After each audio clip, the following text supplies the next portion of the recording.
ইরানের নবনিযুক্ত সর্বোচ্চ নেতা মোজতবা খামেনি যুক্তরাষ্ট্র ও ইসরায়েলের সেই ভয়াবহ হামলা থেকে অল্পের জন্য বেঁচে গেছেন, যে হামলায় তার বাবা আয়াতুল্লাহ আলী খামেনি ও পরিবারের অন্য সদস্যরা নিহত হয়েছেন। ব্রিটিশ সংবাদ মাধ্যম দ্য টেলিগ্রাফের হাতে আসা একটি ফাঁস হওয়া অডিও রেকর্ড থেকে জানা গেছে, বিস্ফোরণের মাত্র কয়েক মিনিট আগে ব্যক্তিগত কাজে ভবন থেকে বাইরে পা রাখায় প্রাণে বেঁচে যান তিনি। অডিও রেকর্ডে গত ২৮ ফেব্রুয়ারির সেই হামলার রোমহর্ষক বর্ণনা পাওয়া গেছে। এতে বলা হয়, হামলায় ইরানের সর্বোচ্চ নেতা আয়াতুল্লাহ আলী খামেনি, পরিবারের বেশ কয়েকজন সদস্য ও তার শীর্ষস্থানীয় কর্মকর্তারা নিহত হন। হামলায় ইরানের সামরিক প্রধানের শরীর ছিন্ন ভিন্ন হয়ে কয়েক কেজি মাংসে পরিণত হয় এবং খামেনির এক জামাতার মাথা দ্বিখণ্ডিত হয়ে যায়। জীবন অবাক না করলে কে করবে? 28% মিল্ক ফ্যাটের অবাক করার সাথে ফ্রেশ মিল্ক পাউডার। জীবন অবাক করুক প্রতিদিন। দ্য টেলিগ্রাফ জানিয়েছে, রেকর্ডটি নিহত আলী খামেনির কার্যালয়ের প্রোটোকল প্রধান মাজাহের হোসেনির।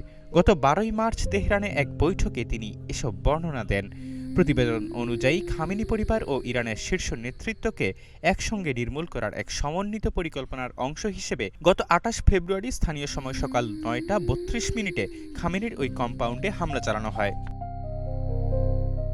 মাজাহার হোসেনি জানান, ৫৬ বছর বয়সী মোজতবা খামেনি হামলার ঠিক আগ মুহূর্তে উঠানে বের হয়েছিলেন এবং আবারও উপরে যাওয়ার অপেক্ষা করছিলেন।